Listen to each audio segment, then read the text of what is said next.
Hi, I'm Chris. This is Reality Shadow Band. That portal's still open. Today I'm going to be talking about how we live in an Eddie Haskell society. At this point, I'm not really sure how it got to this point. I'm watching off of the world famous Beaverpedia channel.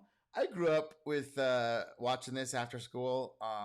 I was a latchkey kid, so my parents didn't get home until like 6 o'clock usually.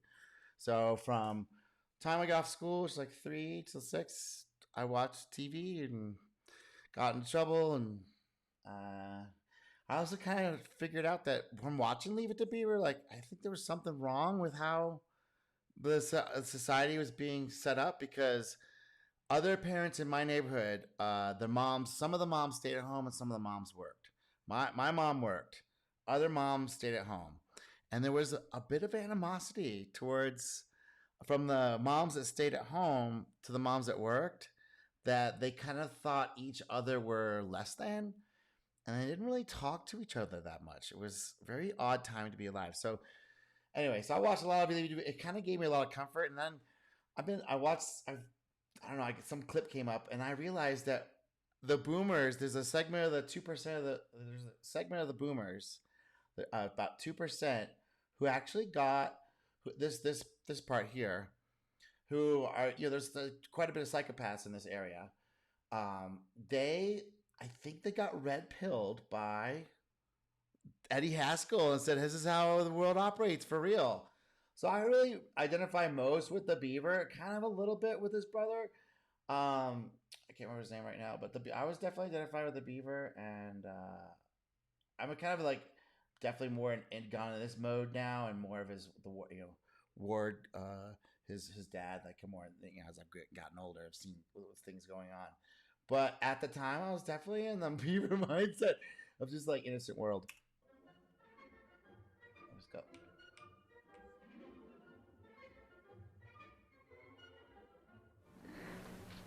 You know something? You guys have got a real goofy father. You cut that out, Eddie. You really will be getting that across the puss. And it won't be from your father either. All right. Let's go. Don't make a big thing out of it. So Eddie's like just a bit of the bully, right? And I should have paid more attention, like how to deal with Eddie Haskell, because there's just a lot of bullies in the world, and I do believe that some people learned how to be bully from Eddie Haskell, how he just saw things. He's just so nihilistic. Wait a minute, kid. You're not gonna be a little squealer, are you? Well, you're the one that did it. Yeah, but if you go around squealing on guys, nobody's gonna like you. Is that why nobody likes you, Eddie?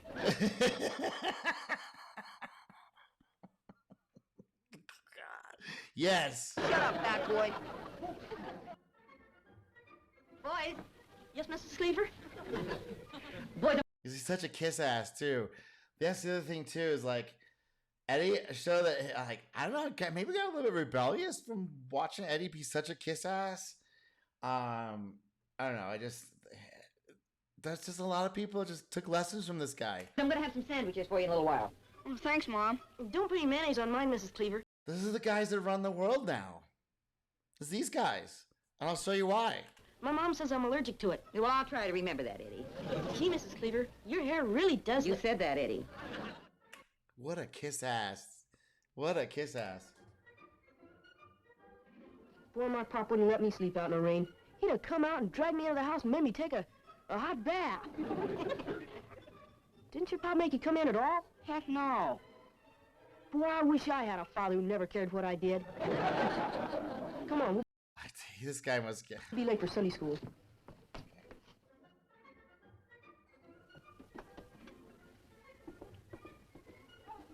What's the matter, Eddie? Boy, you better look sicker than that when the doctor gets here. Always figuring out a way how to cheat, weasel his way out.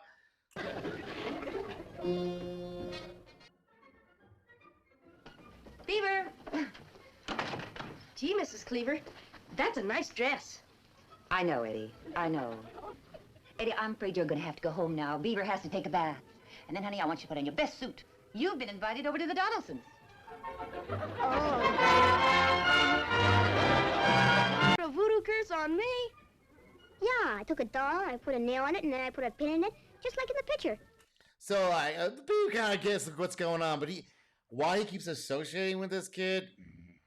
You I little... guess it's the show. Like there's these people out there, but I think some people took this as a guide of how to navigate the world. Dope. What did you do that for? Because I don't like you. Nobody likes you, Eddie. Not even Wally, and he's your best friend. Yeah, there's a lot of that going on. Let me see. Where was it when? Oh yeah, okay. Here's the one. Here's the one. Eddie Haskell. Eddie Haskell knows what's up. Fair use, by the way. Oh, that sounds like a pretty good idea, Barry. Hey, what's the plot, man? What's the plot, man? So, so I had a kid in my neighborhood that I shouldn't have been hanging out with. He was a couple years older than me, Neil Kincaid. And he used to always come out and say, "What's the scam?" I was like, "What do you mean, what's the scam? Why do you talk like that, dude?" Anyway, he was an older kid. He kind of had been around and getting into trouble, really. I was the first guy. I was 13, and I was the first kid he got drunk with at this concert called the Kinks. This band called the Kinks. That was my first concert. First time I had beer, everything. And so that guy ended up wrapping around a tree. Died at 20. Only killed himself, but what a mess. But he reminded me of Eddie Haskell, and I really there's this like dark draw that people like me that are like somewhat more innocent, like didn't understand what was going on, get drawn into the Eddie Haskell. So maybe Eddie Haskell represents the devil in the Beaver, but he's definitely got some Hi, man. Oh, hi, Eddie. Barry and I were just talking about college. He's going to go to Valley, and I made up my mind to go to State. Yeah, I'm with you, Wally. State's got it. Well, they're both good schools. Yeah, I guess it all depends on what a guy wants to major in. My dad said, hold it, Alvin, hold it. I can see you're getting the wrong picture. You don't measure a college by the courses they can give you. I suppose it's by the size of the football stadium or something. No, he's pegging Eddie House because he's all about the big crowd. Whatever's the big thing. But here's a little bit of red pilling. Like I never saw this episode because I always kind of wanted the younger version. Leave It to Beaver. But yeah, here we go. no, it's by the fraternities. What are you talking about? Pay attention close. You guys can graduate with your PhDs and your BAs, whatever. But just let me get next to a fraternity brother whose old man is a president of some oil company, and I got it made. Cut it out. Ha ha ha ha ha. Oh, Eddie? Doesn't matter who you get next to, you still have to have an education. Yeah, that whole business of who you know instead of what you know is out the window. Oh, hold it. I can see you guys are gonna need some briefing. Look, you're up in the frat house, filling up those bags of water to throw out the window. If the guy you're filling up those bags with is a senator's son, he can do you a lot more good than old Professor Glockenspiel in the science lab.